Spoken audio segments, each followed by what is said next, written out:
Let's answer the question, how do we create the conditions for a high-performing team? Now, we've all been on terrible teams, and I want you to take that lens of your terrible teams and apply it to what was missing when we talked through the conditions of a high-performing team. So a lot of what we're going to cover is very obvious and easy, but it rarely happens. And so I challenge you on your next project to use this framework to really establish the conditions for a high-performing team. Now, a high-performing team is a group of individuals that collaborate effectively to achieve exceptional results. And you need to establish these conditions for a high-performing team in the beginning of a project or reset an existing team to unlock their full potential. Now, what are these conditions? Number one, a meaningful mission. Number two, the right people. Number three, the necessary resources. And number four, a nurturing environment. Now, when we talk about a meaningful mission, is this mission really, really important to the organization? Is it clearly defined and SMART? Specific, measurable, actionable, reasonable, time-bound. And in the beginning, I would always encourage you to take the time to develop a problem statement and a hypothesis tree to focus the problem solving and drive value. It's a McKinsey tool that I cover on strategy.com in depth. So when we talk about the right people, you always want to assemble it with strong performers with availability.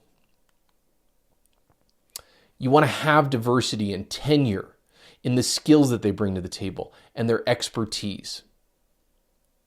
And you want them to have strong connections, existing connections to stakeholders, to other subject matter experts that are important to the project's success.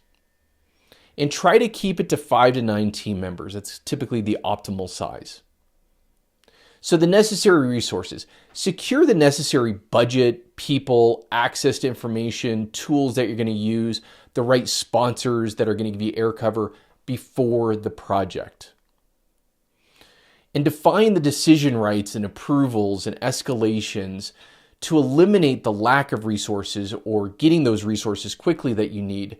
So you eliminate them from becoming a bottleneck to drive the speed and impact of that team.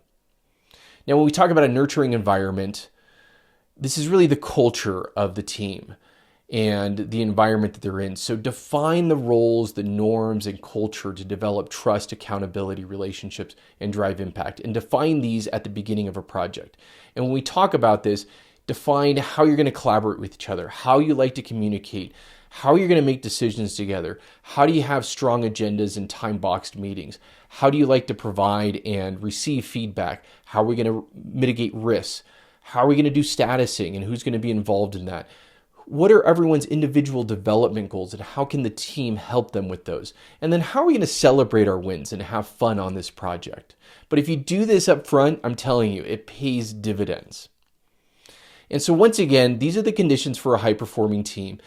And it's so obvious and easy. I know, I totally understand, but it rarely happens. But if it does, it really does create those conditions to unlock the potential of that team. So in your next project, create those conditions. And you can find more and download your free templates at strategy.com/high-performing teams.